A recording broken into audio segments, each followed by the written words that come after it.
Come on. I'll go high, you go low. No, wait! Fear the bug!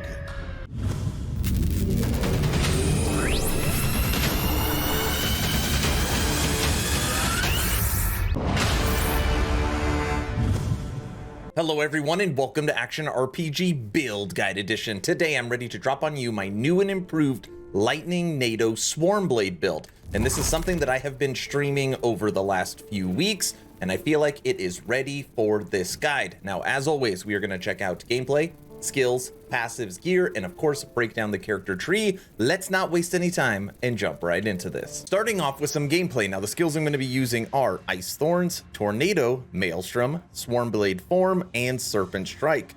These are the modifiers for the run. This is empowered, corruption level 150, monolith runs, okay? And you'll see everything we are doing. Now for this build, you actually aren't doing a ton of damage with your hits, but your hits are creating tornadoes, and your dive skill is giving you stacks of Maelstrom.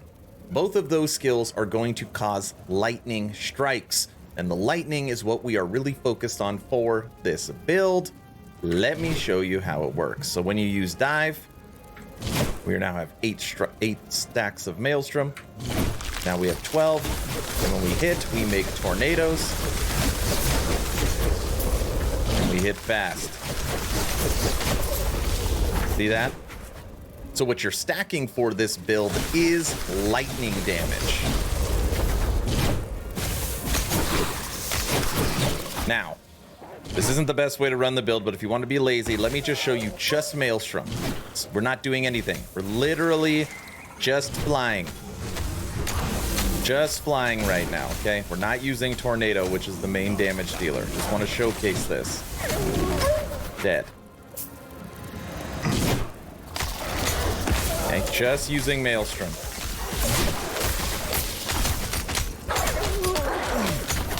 Come on, dead. All right, now we'll go back to using tornadoes with it.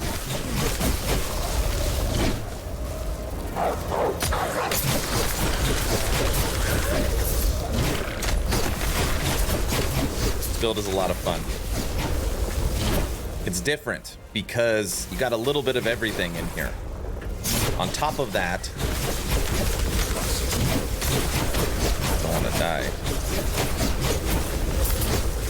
On top of that, if you have Stormcarved Testament, you can make your Storm Totem as well. And if you need distraction on a hard fight, you can make minions.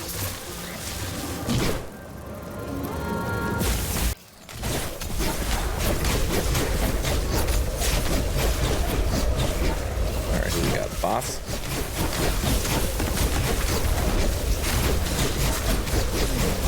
Take the lightning.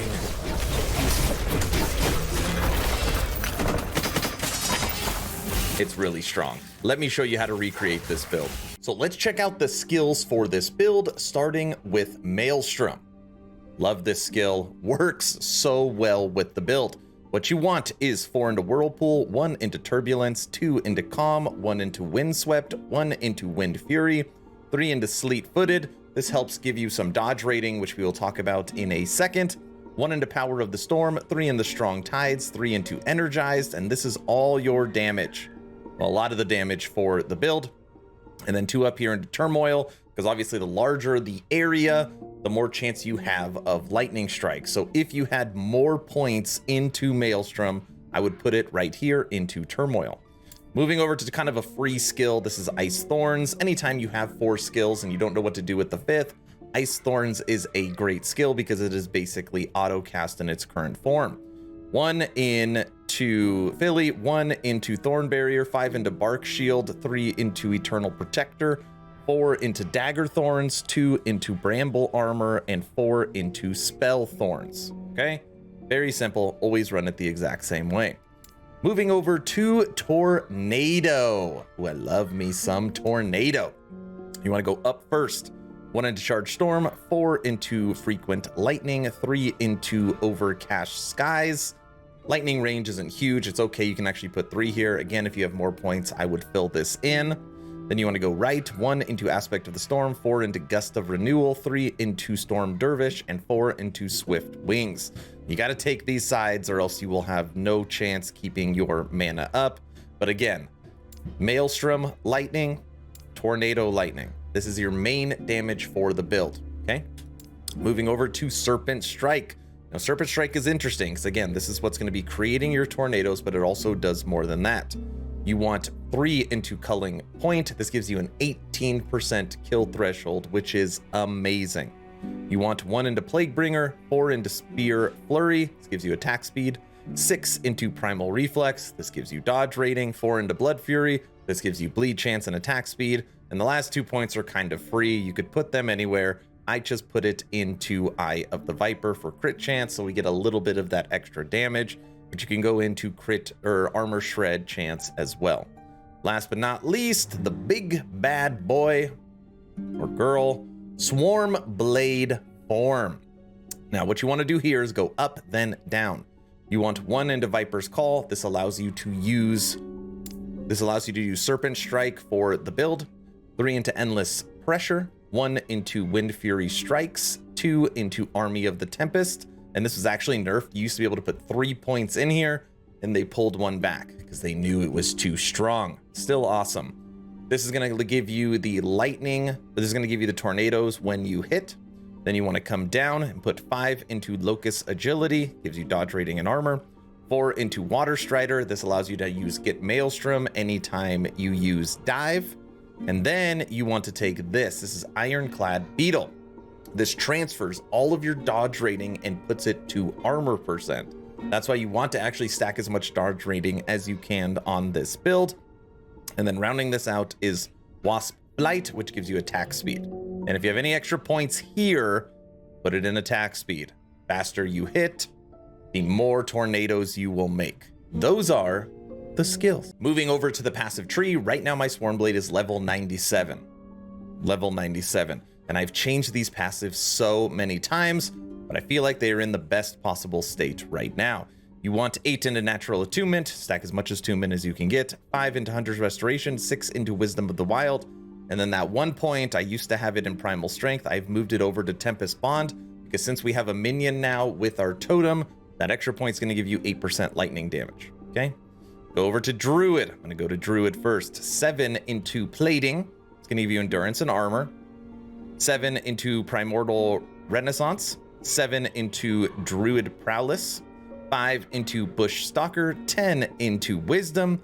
6 into Overgrowth. 8 into Rageborn. And 10 into Hide Skin, okay?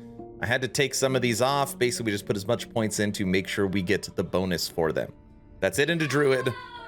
Nothing else is really going to help you, okay? Then we move over to Beastmaster. Now, this is something I tried to go without, and I had to put it back in, which is Aspect of the Boar. 8 into Yersin Strength, 4 into Boar Heart, 3 into Call of the Pack, 5 into Constitution. This is literally going to keep you alive. I was really struggling with survivability without taking this, and I know it's kind of a quintessential Primalist take when it comes to points.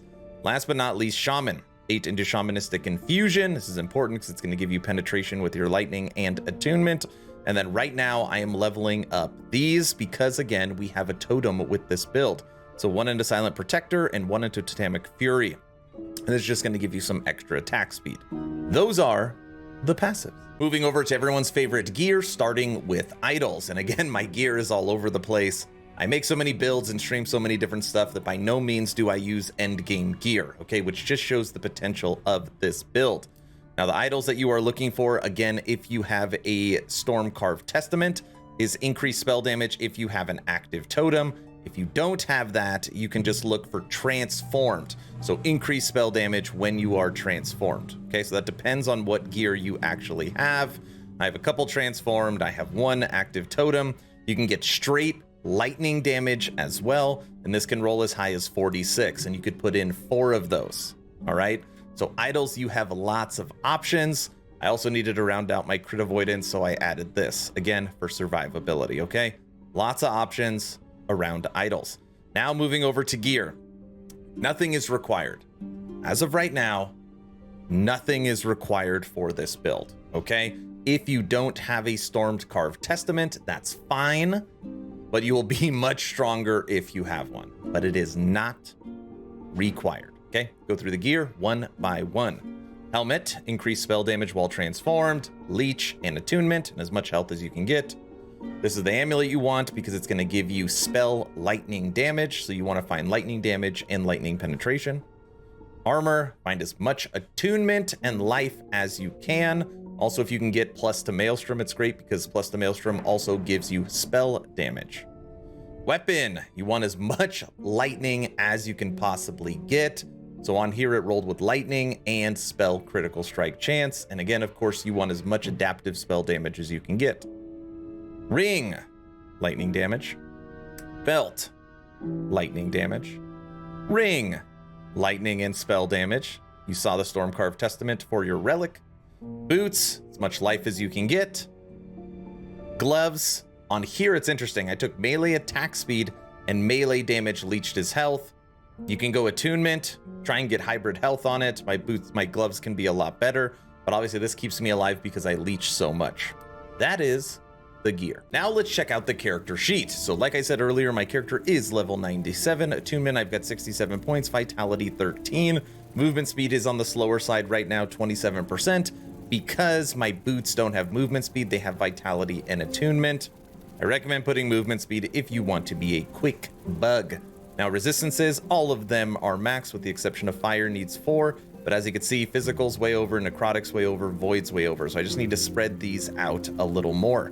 As far as damage, my lightning damage right now is 715%, included increased spell damage 285, crit multiplier 200, spell critical strike chance 25%. When you look at defenses, crit avoidance is at 94, endurance is at 47, and endurance threshold is almost at 800. So I wish I had that 60% endurance threshold, and I think that's what I would do if I continued to play this build, trying to get better gear. I'd kill some void res, kill some necrotic res, kill some physical, and try and boost up endurance and get that close to 60% endurance percent and 1,000 endurance threshold. If you had resistances, you had that endurance, and you had your crit avoidance with your leech, you should be fine from a survivability standpoint. That is the character sheet. Now, something I want to start incorporating into my build guides are leveling recommendations. And I get asked this question all the time. How do you actually get the build to that point? Which is a totally fair question. Now, for me, someone that's put thousands of hours into the game, I level my characters the exact same way. For me, it does not matter what the end game build is going to be. This is my progression on leveling up a Primalist. You can agree with it or not, it is just a recommendation.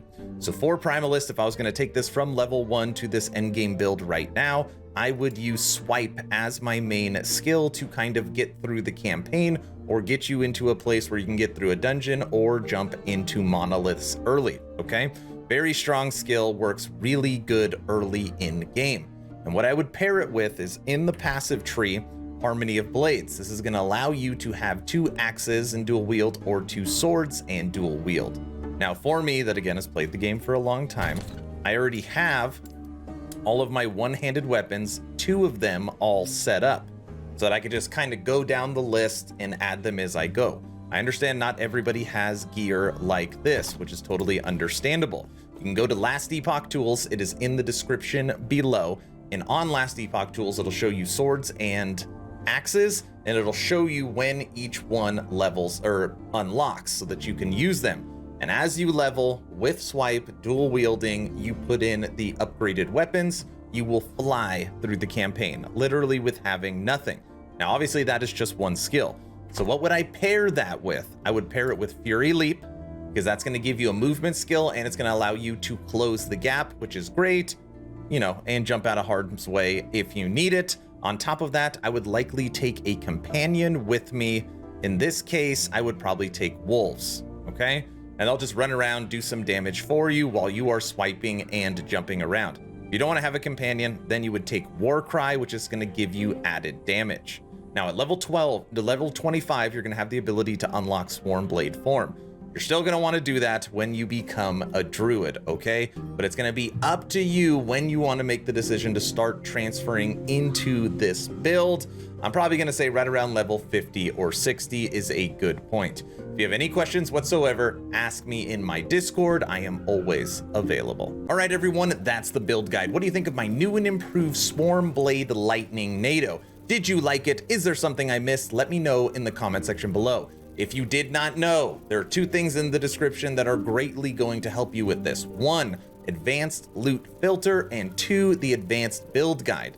Now the build guide is going to show you the gear I would put on this build if it was perfect. So I kind of like trying to give you like, man, if I could just snap my fingers and have the best possible gear, this is what I would select. And not everybody feels the same way, but that's how I would build it if I could have perfect gear, so it gives you something to shoot for.